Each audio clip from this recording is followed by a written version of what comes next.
Hi friends, இன்றைக்கி Sunday ஸ்பெஷலில் எங்கள் வீட்டில் பாஸ்மதி ரைஸ் பிரியாணி தான் பண்ணியிருக்கோம்.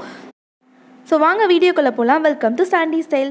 சாண்டி ஸ்டைல் சேனலில் நீங்கள் ஃபர்ஸ்ட் டைம் வீடியோ பார்க்குறீங்கன்னா மறக்காமல் சப்ஸ்கிரைப் பண்ணிவிட்டு வீடியோ பிடிச்சிருந்தால் கண்டிப்பாக லைக் பண்ணிக்கோங்க. ஸோ பிரியாணி பண்ணுறதுக்கு அடுப்பு ஆன் பண்ணிவிட்டு 6-7 ஸ்பூன் எண்ணெய் விட்டுக்கோங்க. எண்ணெய் நல்லா கொதிச்சதுக்கப்புறமா 2 கிராம்பு, 2 பட்டை, இலை, அப்புறம் பிரியாணி ஸ்டார் இதெல்லாமே போட்டுட்டு நல்லா பொரிஞ்சதுக்கப்புறமா 5 வெங்காயம் ஸ்லைஸாக வெட்டியிருக்கோம். பிரியாணிக்கு எப்போயுமே நல்லா வதக்கினா தான் டேஸ்ட் கொடுக்கும். ஸோ வெங்காயம் நல்லா பொன்னிறமாக வந்ததுக்கப்புறமா கொஞ்சோண்டு ஒன்றே ஒரு பச்சை மிளகா போட்டுக்கோங்க. பச்சை மிளகா கொஞ்சம் ஸ்பைசி கொஞ்சம் தூக்கி கொடுக்கும். இது நல்லா வதங்கினதுக்கப்புறமா 2 ஸ்பூன் இஞ்சி பூண்டு பேஸ்ட்டு நல்லா மைய அரைச்சி வச்சுக்கோங்க. இப்போயும் நமக்கு நல்ல ஒரு அரோமா வர ஆரம்பிச்சிடும். ஸோ இந்த டைமில் ஒரு கைப்பிடி அளவுக்கு புதினாவும் ஒரு கைப்பிடி அளவுக்கு கொத்தமல்லியும் சேர்த்து அரைச்சி இதில் நாங்கள் சேர்க்குறோம்.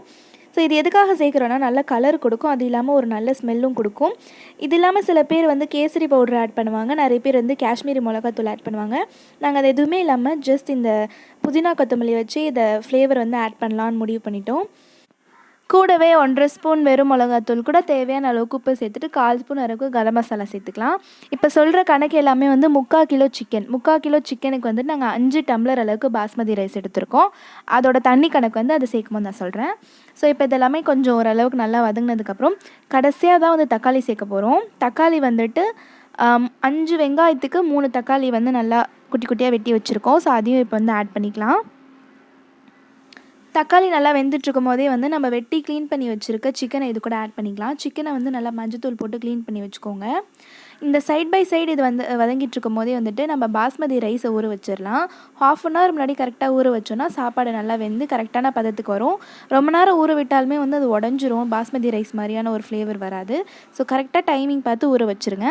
நமக்கு சிக்கன் வதங்கிறதுக்கு எப்படியும் ஒரு 15 மினிட்ஸ் எடுத்துக்கும். ஏன்னா சிக்கனில் இருக்க தண்ணி லைட்டாக பிரிஞ்சு வரணும். அது பிரிஞ்சு வந்ததுக்கப்புறமா ஒரு 2 ஸ்பூன் அளவுக்கு தயிர் ஆட் பண்ணிக்கோங்க. ஏன்னா நாங்கள் வெறும் மிளகாத்தூள் சேர்த்துருக்கிறதுனால ரொம்ப ஹெவியாக இருக்கக்கூடாதுன்றதுக்காக தயிர் ஆட் பண்ணிக்கிறோம். நீங்கள் நார்மல் மிளகாத்தூள் சேர்த்துக்கிறீங்கன்னா அது உங்களோட இஷ்டம். சிக்கன் மசாலோடு நல்லா ஒட்டியிருக்கு. ஸோ இந்த டைமில் தண்ணி ஊற்றி வேக வைக்கணும். நாங்கள் 5 டம்ளர் பாஸ்மதி ரைஸ் எடுத்துருக்கோன்னு சொன்னாங்களா, ஒரு டம்ளருக்கு 1.5 கிளாஸ் தண்ணி ஊற்றணும். ஸோ அதாவது 5 டம்ளருக்கு 7.5 கிளாஸ் தண்ணி அளவு எடுத்து வச்சுக்கோங்க. நீங்கள் எந்த டம்ளர் அரிசி ஊற வைக்கிறீங்களோ அதே டம்ளரில் தண்ணி ஊற்றிக்கலாம். ஸோ இப்போ தண்ணி ஊற்றிட்டு நல்லா இதை கொஞ்சம் நேரம் வேக வைக்கணும். தண்ணி நல்லா கொதிச்சு வரும்போது நம்ம ஊற வச்சுருக்க பாஸ்மதி ரைஸை இது கூட ஆட் பண்ணிக்கலாம். பாஸ்மதி ரைஸ் டக்குன்னு உடஞ்சிரும். ஸோ ரொம்ப நேரம் கிளற வேண்டிய அவசியம் இல்லை.